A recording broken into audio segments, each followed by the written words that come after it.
Om Namo Bhagavate Vasudevaya. Om Namo Bhagavate Vasudevaya. Om Namo Bhagavate Vasudevaya. Om Ajnanatimirandhasya Jnananjanashalakaya Chakshurunmilitam Yena Tasmai Shri Gurave Namaha.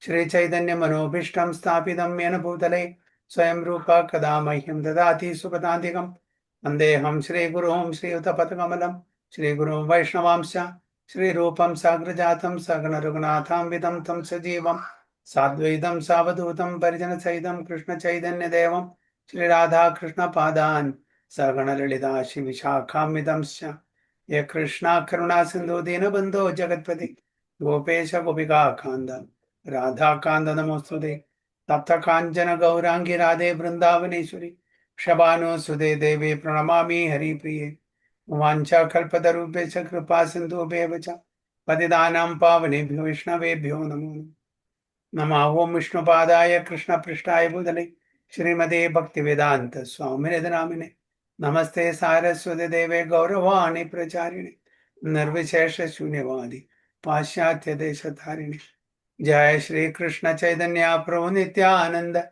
Shri Advaita Gadadhara Srivasadi Gaura Bhaktavranda Hare Krishna Krishna Krishna Hare Hare Hare Rama Rama Hare Hare Narayanam Namaskrityam Naram Chaiva Narottamam Devim Saraswatim Vyasam Tato Jayamudire Nashtaprayeshu Bhadreshu Nityam Bhagavata Sevaya Bhagavati Uttama Shloke Bhaktir Bhagavati Nashtaki Mukam Karoti Vachalam Pangam Langayade Giri Yat Kripatamaham Vande Sri Gurum Dinatarinam Paramananda Madhavam Sri Chaitanya Mishanam Yonda Pravishya Mama Vacham Mamam Prasuptam Sanjeeva Yati Akhila Shakti Darasadamnam Anyam Chahasta Charana Shravana Togadin Pranam Namo Bhagavate Prushaya Tubhyam Jayadam Sardo Pangor Mama Mandamadhyagati Mas Sarvasya Padam Pujo Radha Madanamo Tamadidevam Karunanidhanam Tamalavarnam Suhidavataram Apara Samsara Samudra Sedum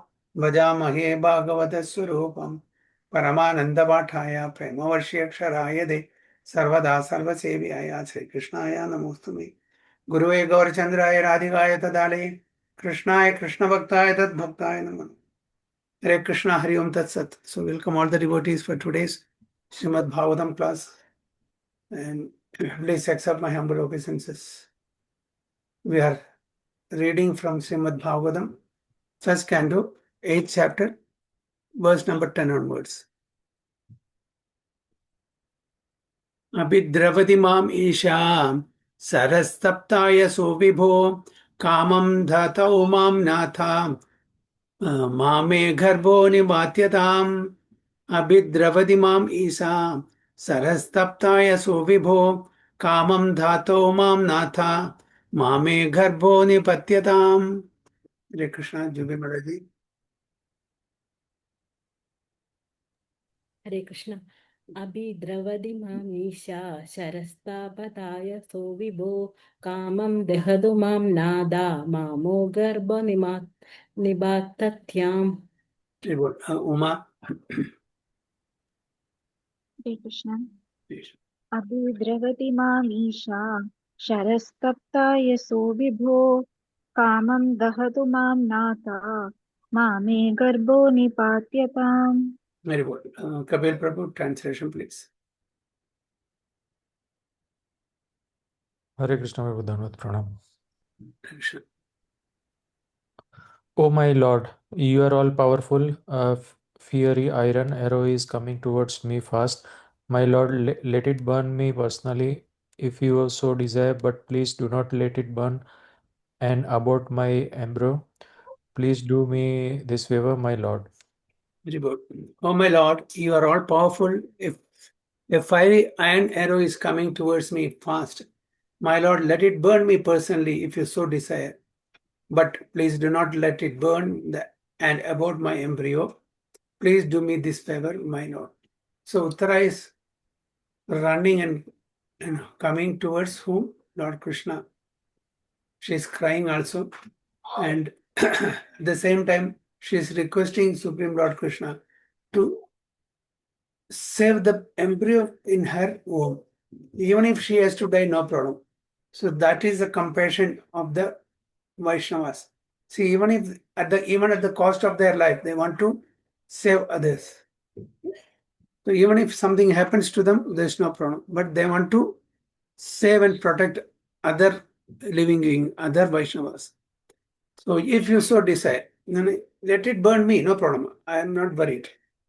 But I don't want the embryo in my womb should be, killed. So it's not the Brahmastra that is sent by Ashwatthama should not destroy the baby in the womb. That is the request. Please do me this favor, my Lord. So she straight away came to Lord Krishna, not to any one of us. So this incident took place after the death of Abhimanyu, the husband of Uttara.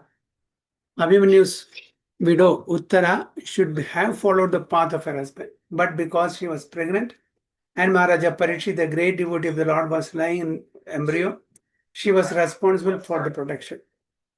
Generally, in those days, when the husband dies, the wife also usually leave the body by performing sati. Why she did not do? Because there is a baby in her womb, so she has to protect. Otherwise, there is no reason for the ladies to. It is voluntary. It's not forcefully. One should not mistake that sati was forcefully enforced. No, voluntarily the wife performs sati because she doesn't need to live without the husband. Later on, it was forcefully enforced. That's where everything went wrong. If the wife doesn't want to live any longer after the demise of the husband, it is her wish that she can leave the body. But then later it became forcefully. Everybody with force they wanted to send the ladies after the death of the husband to sati. So that became real problem. So it was abolished also. So here, just to protect the baby in the womb of Uttara, she went and approached Lord Sri Krishna and begged him, let it burn me, no problem. I'm not bothered, but I don't want my baby in the womb to be killed. The mother of a child has a great responsibility in giving all protection to the child, and therefore Uttara was not ashamed to express this frankly before Lord Krishna. Uttara was the daughter of a great king, the wife of a great hero, and the student of a great devotee, and later she was the mother of a good king also. She was fortunate in every respect. So she was fortunate because she was a daughter of a great king. Who was the father of Uttara? Virat. Yes, king of Virat. Okay. And wife of a great hero. Who is that great hero? Abhimanyu. And a student of a great devotee. Who is that? Arjuna. Arjuna, yes. And later she was the mother of a good king. Who is that king? Parikshit. Parikshit, yes. And so in all respect, she was very, very fortunate to take in a very famous, a very respected dynasty, good parentage, good, good father, okay, good teacher, and good son. Sudha Uvacha Ubadharya Vachastasya Bhagavan Bhakta Vatsalam Apandavam Idam Kartum Draunair Astram Abudhyata Sudha Uvacha Upadharya Vachastasya Bhagavan Bhakta Vatsalam Apandavam Idam Kartum Draunair Astram Abudhaya. Okay. Okay, Vivek Prabhu.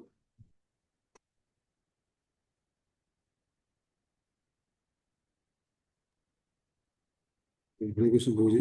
Hare Krishna. रूप उवाच उपधर्जवचस्तथा भगवान् भक्तवत्सलः अपण्डविमिदं कर्तु Drono Asram Abuddhayato. Very good. Okay. Mridana Mataji. हरे कृष्ण प्रभु सूत उवाच उपधार्यावदस्तस्य भगवान् भक्तवत्सल अभाण्डावामिदं कर्तुं द्रोणेरस्त्र Abuddhaya. बुद्ध्यते Very good. Vandana Mataji, can you read the translation, please? Hare Krishna. Very good.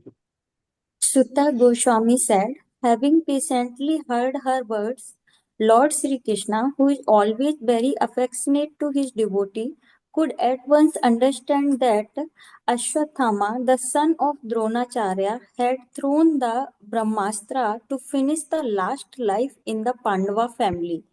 Very good.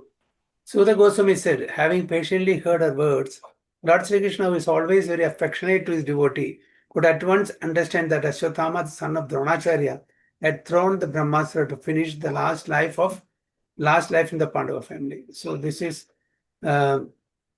being addressed by Sudha Goswami to the Shaivnagadi rishis. Krishna knew why she came running, crying, and appealing to save the child in the womb, because he knew very well that Ashwathama has thrown the Brahmastra weapon to kill the last heir of Pandava family. The last. Now, if he is killed, there will be no more, members in the Pandava family. There is no way that, again there will be another child in the family to take care of the kingdom. That is the reason, she was very much upset and she was praying, Pahi Pahi Mahayogin, Deva Deva Jagatpati. Okay. He is the mystic of all mystics. He is the Lord of all lords, who only can protect in these circumstances. No one else. So I am appealing for the help of Lord Sri Krishna, the Supreme Personality of Godhead. The Lord is impartial in every respect, but still he is inclined towards his devotees, because there is a great necessity of this for everyone's well-being, which is that sloka in Bhagavad Gita.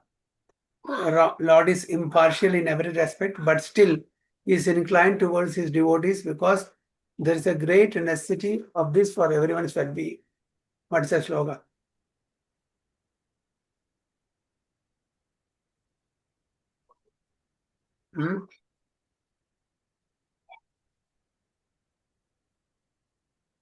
Bhagavad Gita sloka, nobody remembers?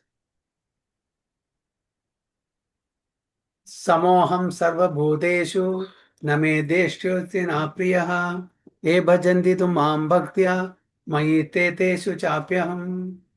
Samo aham sarva bhuteshu. I am equal to all. Name deshyosti na priya. I don't have any special consideration to anyone, nor I am hating anyone. I don't have any aversion to anyone. But those who worship me, I have a special consideration for them. E bhajanti tu mam bhaktya. Those who worship me. Mai te tesu chapyaham. I am sold to them. I show partiality. Many times we have discussed this sloka. To them, I have a soft corner. To whom? Those who obey my instruction. Those who worship me. Those who accept me as the Supreme Personality of Godhead. I have some speciality for them. Special consideration for them. So God is impartially partial. He is partial to devotees. He openly admits. He is equal to everyone, but at the same time he is partial. So that's what Prabhupada is also writing here in this purport. The Pandava family was a family of devotees, and therefore Lord wanted them to rule the world. So they are very pious devotees, Pandavas. So they wanted, Lord Krishna wanted them to rule the world, because Duryodhana was very selfish. He didn't want Duryodhana to rule, and actually the ruling should have gone to Pandavas, but he cheated. Dhritarashtra, Duryodhana and party cheated and took over the kingdom. This was the reason he vanquished the rule of the company of Duryodhana and established the rule of Maharaja Yudhishthira. Therefore, he also wanted to protect Maharaja Parikshit because the dynasty should go on. No? If Parikshit Maharaj, if that baby Parikshit is killed, dynasty will not go ahead. So he wanted to protect Maharaja Parikshit, who was lying in embryo. He did not like the idea that the world should be without the Pandavas, the ideal family devotees. So that's the reason he wanted to protect Parikshit also. Tarhi evata muni shreshta Pandava pancha sayakan atmano bhimukhan deeptan alakshatrani upadadu. Tarhi evata muni shreshta Pandava pancha sayakan atmano bhimukhan deeptan alakshastrani upadatu. Okay, Kapil Prabhu. Yeah, Hare Krishna Prabhuji. Tarhi ivatha muni sreshta Pandava pancha sayakan Atmano bhimukhan diptan Alakshyastrani upadadu. Very good. Okay. Jiveshri Mataji. Hare Krishna. Tarhi vadamuni shreshta Pandava panjasayagan Atmanabhimukhan deepta Nalekshastra Padadu. Mama, translation please. Hare Krishna. O foremost among the great thinkers, Munis, Shaunaka, seeing the glaring Brahmastra proceeding towards them, the Pandavas took up their 5 respective weapons. Very good. Oh, foremost among the great thinkers, Munis, Shaunaka, seeing the glaring Brahmastra proceeding towards them, Pandavas took up their 5 respective weapons. So Pandavas are also watching this scene. So they saw that this Brahmastra is coming towards Uttara. So they, all 5 of them, took their respective weapons, okay, so that they can also counteract the Brahmastra. The Brahmastras are finer than the nuclear weapons. These are all, all these astras of the earlier age, it works on the basis of mantra, okay, on the purity of the chanting of the mantra. It's not mechanical. Nowadays, everything is all mechanical, right? But there, it is on the basis of sound vibration, mantra. So Brahmastras are, that's why it is finer. It is subtle. It's not gross.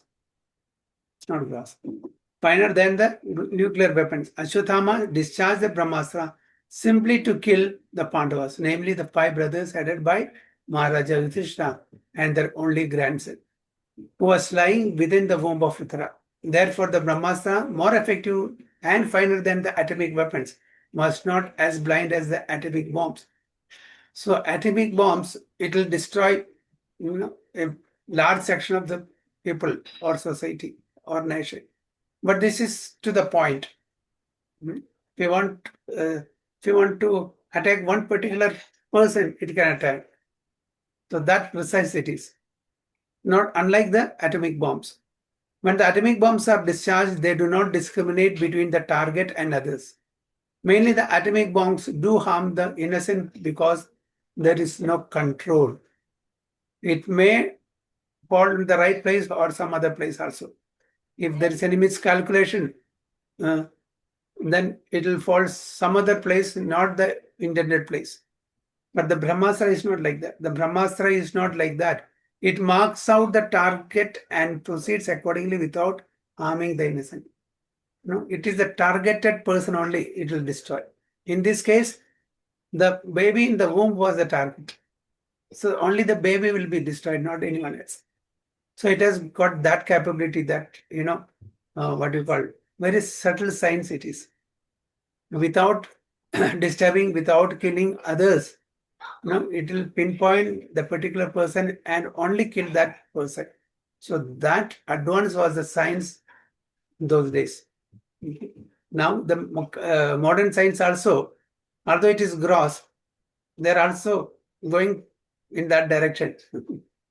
one day they may also, will be able to target a particular person through DNA or whatever it is. They're trying various ways and means, not to destroy everyone, but if they want to pinpoint one person and kill one person, that person, they will do that also. They're also trying their level best. But it is a gross science, not a subtle science like this. This works on the basis of chanting mantra, but the present warfare is gross. So that's only difference. Text 13.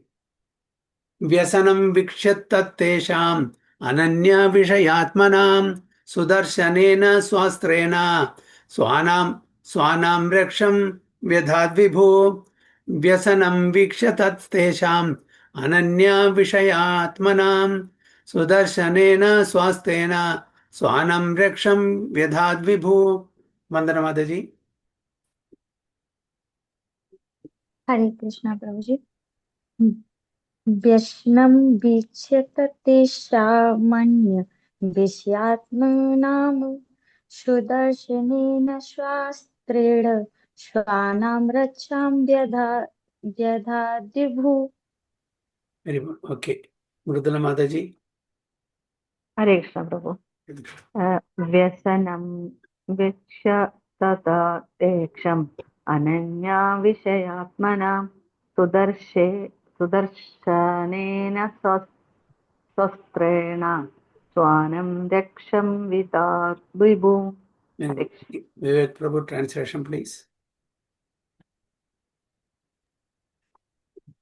The Almighty Personality of Godhead, Sri Krishna, having observed that a great danger was befalling his unalloyed devotees, who was fully surrendered souls, at once took up his Sudarshana, which is to protect them. Very good. The Almighty Personality of Godhead, Sri Krishna, having observed that a great danger was befalling his unalloyed devotees, who were fully surrendered souls, at once took up his Sudarshana disc to protect them. So the Supreme Lord will not spare anyone to attack his unalloyed devotees, pure devotees. He will immediately interfere, either directly or indirectly. Okay. Here in this case, he directly interfered. Otherwise, he'll employ his Yogamaya Shakti to do the needful. Here, Krishna was present personally, so he directly interfered. Okay? Because they are all surrendered souls. Who? All the Pandavas are surrendered souls. And the baby who is about to take birth is also pure devotee of the Lord. Okay? Parishit Maharaj. So he wanted to save the child. The Brahmastra, the supreme weapon released by Ashwatthama, was something similar to the nuclear weapon, but with more radiation and heat. This Brahmastra is the product of a more subtle science, being the product of a finer sound, a mantra recorded in the Vedas. Another advantage of this weapon is that it is not blind like the nuclear weapon, because it can be directed only to the target and nothing else. Ashwatthama released the weapon just to finish all the male members of Pandu family. Therefore, in one sense, it was more dangerous than the atomic bombs, because it could penetrate even the most protected place and would never miss the target. Okay, unlike the present day weapon, it can penetrate any place and go to the desired target. So it's more dangerous. Knowing all this, Lord Sri Krishna at once took up his personal weapon to protect his devotees who did not know anyone other than Krishna. So Krishna immediately took up the Sudarshan Chakra to counteract that Brahmastra, because they are the pure devotees of Lord Sri Krishna. In the Bhagavad Gita, Lord has clearly promised that his devotees are never to be vanquished, and he behaves according to the quality or degree of devotee service rendered by the devotees. Okay? He is telling Arjuna, Name Bhakta Pranashiri, my devotees will never be perished. Arjuna was instructed by Krishna to please go and declare boldly that my devotees will never perish. Because if Arjuna says people will listen. Sometimes Krishna will take it lightly. Krishna may even break his promise. So he doesn't want himself to declare. So he told Arjuna, you go and declare. But when you say something, they know that people will, that Arjuna says something, it will happen. So that's why here it is said that who did not know anyone other than Lord Krishna in the Bhagavad Gita, Lord has clearly promised that his devotees are never to be vanquished. And he behaves according to the quality or degree of the devotion service rendered by Yathamam prapadyante tam sadaiva bhajamyam. To what degree, to what extent the devotee has surrendered, to that extent you will also reciprocate accordingly. Here the word Ananya Vishayatmanam, Ananya Vishayamanam is significant. Pandavas were 100% dependent on the protection of Lord Ananya, without anyone else. Single point attention is they depend only on the protection of Supreme Lord Krishna. Although they were all great warriors themselves, but the Lord neglects even the greatest warriors and also vanquishes them in no time. When the Lord saw that there was no time for the Pandavas to counteract the Brahmastra of Ashwatthama, he took up his weapon, even at the risk of breaking his own vow. So what was the vow that Lord Krishna had taken, which he has to break here now?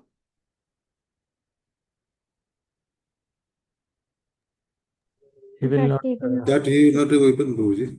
He will not take weapon. Even the war is finished, but still according to his vow, he is not supposed to take any weapon.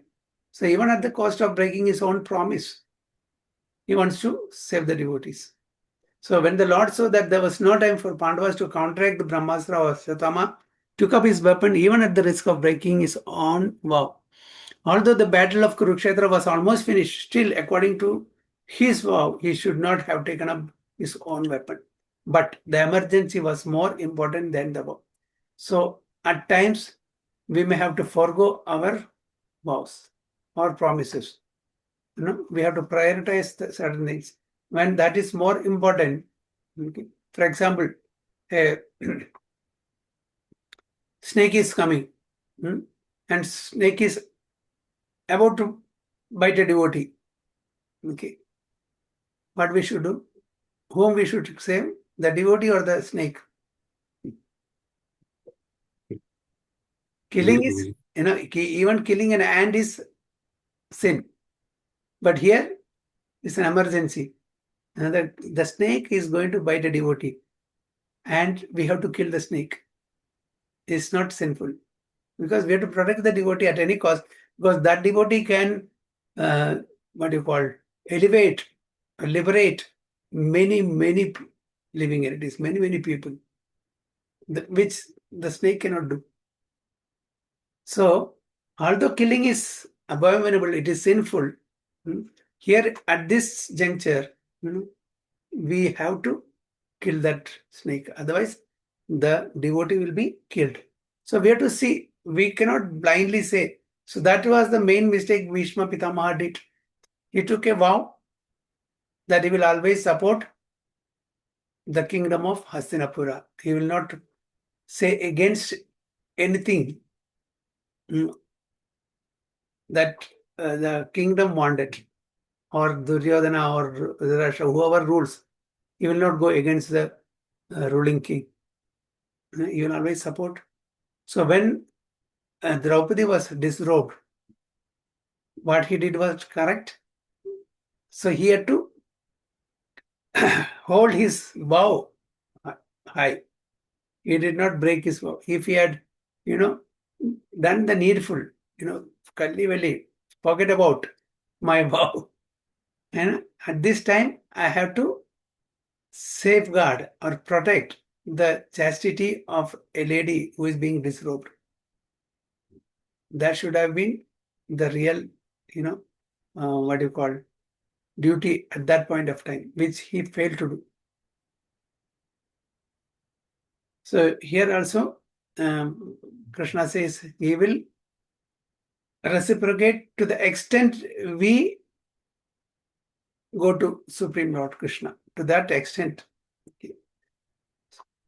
So, but the emergency was more important than the vow. He is better known as Bhakta Valsala. Okay. He is very dear to his devotees, Bhakta Valsala. or the lover of his devotee. And thus he preferred to continue as Bhakta Vatsala than to be a worldly moralist who never breaks his solemn vow. So,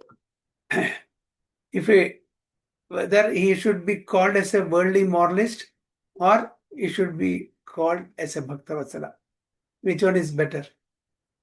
Okay, Bhishma Pitama wanted the other one. He wanted his name to be, known, or he wanted his fame for keeping his vow intact at any cost. So that's why he behaved in that particular manner. Here, Krishna said, no, nothing doing. When my devotees are attacked, whatever vows I have taken, I will break that to save them.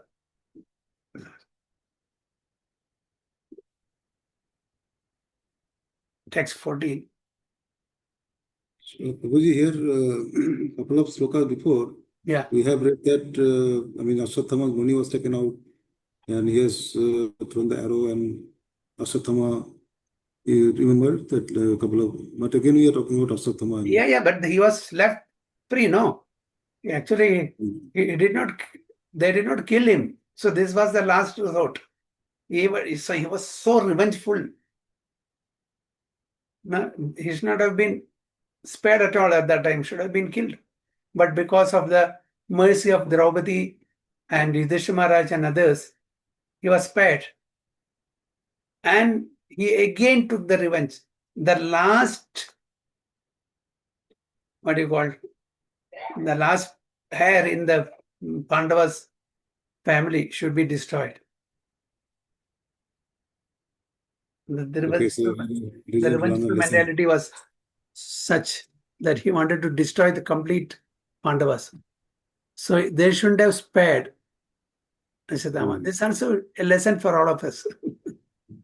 If you leave a snake, half beaten, that snake will take revenge, if not today, tomorrow.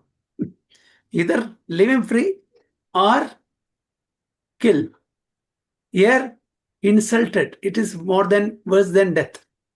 Ashwatthama was insulted in such a way, for a Kshatriya it is more than a death. So insulted, revenge. That is what is happening here. Okay, Prabhuji? Text 14. Andastha sarvabhutanam atma yogesharo hari somayaya vrnod garbham vairatya kuru tantave. Andastha sarvabhutanam atma yogesharo hari somayaya vrnod garbham vairatya kuru tantave. Okay, Uma. Hare Krishna. Hare Krishna. स्वस्ता सर्वभूतानाम् आत्मा योगेश्वरो हरिः स्वमायया वृणोद्गर्भम् वैरात्या कुरुतन्तवे. Okay, Kapil Prabhu. Hare Krishna. Antasthya sarvabhutanam atma yogeshwaro hari swamayaya vruno garbha vairatya kurutantave. Very good. Okay. Then Jiveshri Mataji, translation please.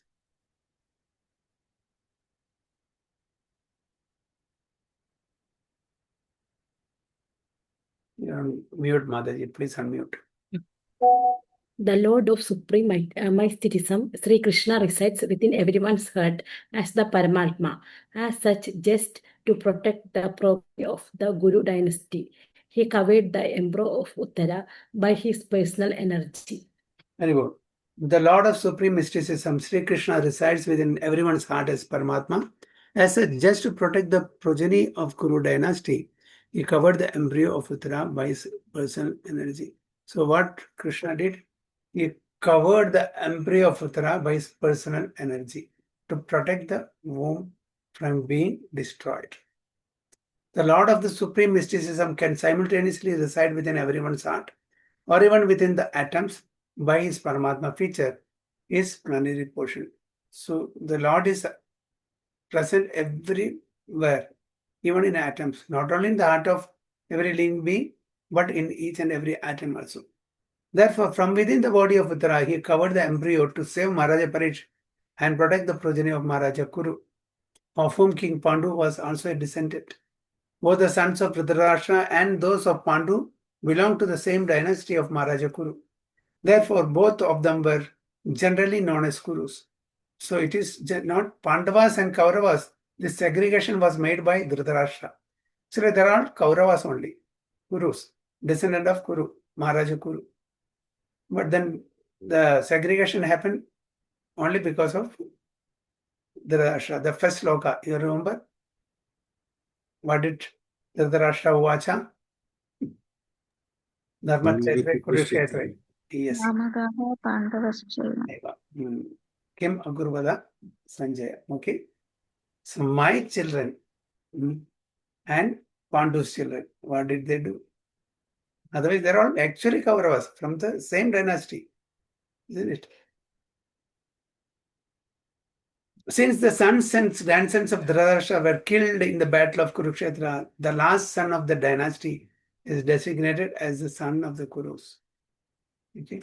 So the sons, grandsons of Dhritarashtra all killed in the battle of Kurukshetra. So who is the last son?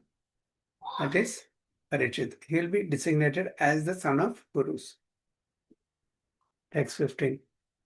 Yadyapi astram brahmashiras to amogham cha pratikriyam vaishnavam teja asadya samasamyad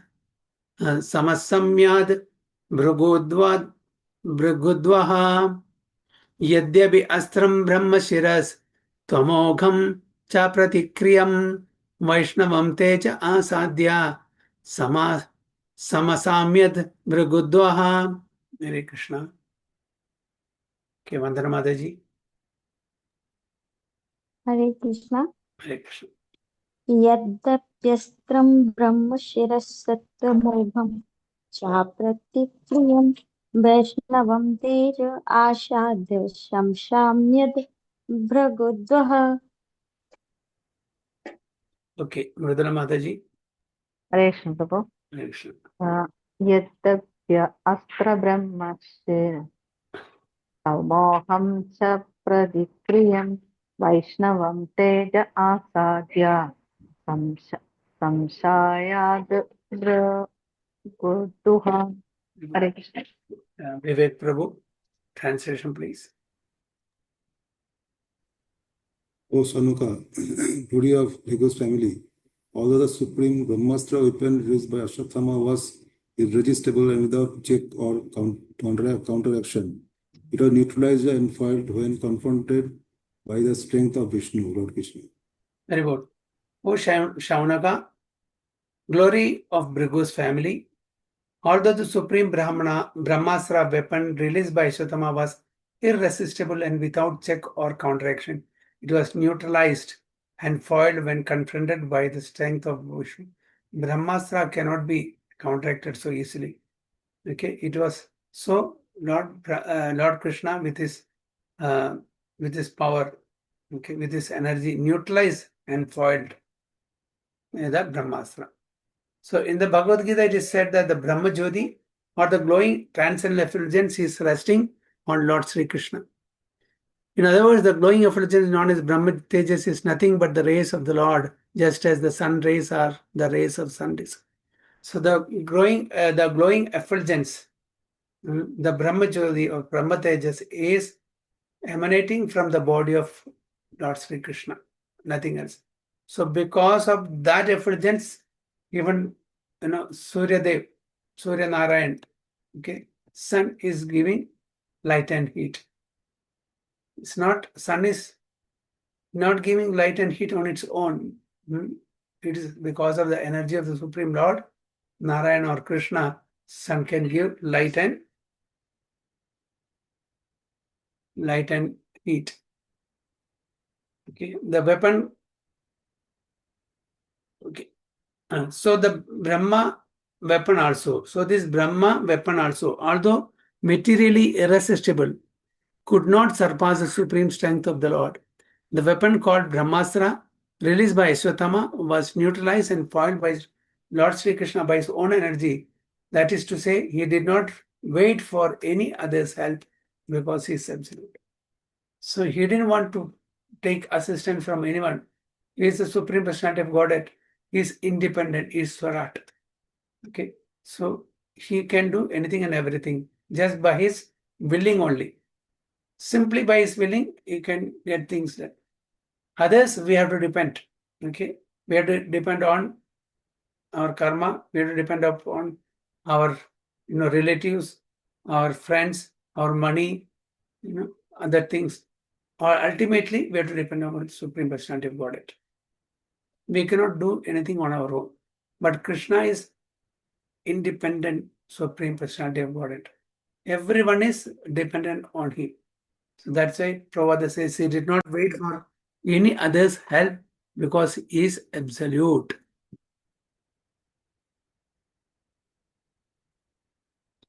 Text 16. One more sloka will take, then we'll end it here today for because there is a chanting session at 8 o'clock. Okay, we'll take one more sloka. Mamam stahi edadascharya sarvascharyamayechute ya idam mayaya devya srijati avadi hantyaja. 1 second, 1 second.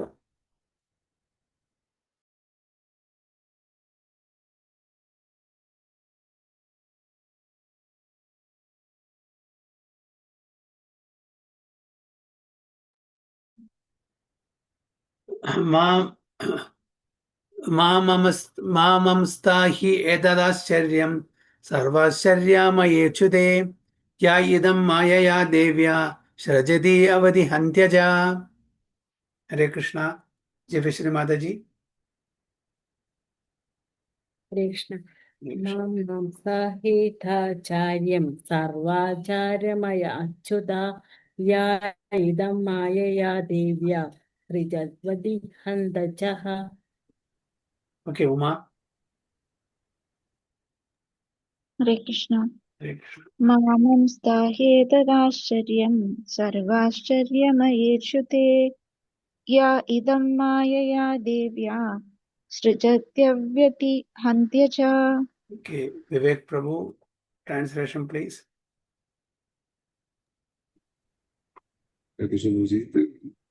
O Brahmanas, do not think this to be especially wonderful in the activities of the mysterious and infallible personality of Godhead. By his own transcendental energy, he creates, maintains, and annihilates all material things, although he himself is born. Very good. O Brahmanas, do not think this to be specially wonderful in the activities of mysterious and infallible personality of Godhead. By his own transcendental energy, he creates, maintains, and annihilates all material things, although he himself is unknown. So, Siddha Goswami is telling the Shravanagati races, don't be, surprised, because he is not an ordinary person. He is the Supreme Personality of Godhead. He creates, maintains, he annihilates at his own will. So there is nothing to surprise in this activity. Just, saving one person, one living entity, it's not surprising at all, because he is the person who is creating the entire cosmos. He is maintaining and he is destroying whenever he needs. So the activities of the Lord are always inconceivable to the tiny brain of the living entities. Nothing is impossible for the Supreme Lord, but all these actions are wonderful for us, and thus he is always beyond the range of our conceivable limits. So, Prabhupada says always that Lord is inconceivable. He is inconceivable to our tiny brain. We cannot fathom his janma and karma. His appearance and activities cannot be fathomed by living entities like us, who are very, very tiny. The Lord is all powerful, all perfect personality of Godhead. The Lord is 100% perfect, whereas others, namely Narayana, Brahma, Shiva, the demigods, and all other living beings possess only different percentage of such perfection. No one is equal to or greater than him. He is unrivaled. What to speak of ordinary living entities like us? Even his expansions, like Narayana, Brahma, Shiva, and other demigods and other living entities, doesn't possess 100% qualities like Lord Sri Krishna. So that's why he is Asamaurdhva. There is no one equal to him, no one is above him. No one is equal to or greater than him. He is unrivaled. There is nobody to challenge his position. He is the one without a second. This is the Supreme Personality of God. That's what Prabhupada says in this purport. So text 17 will take next week.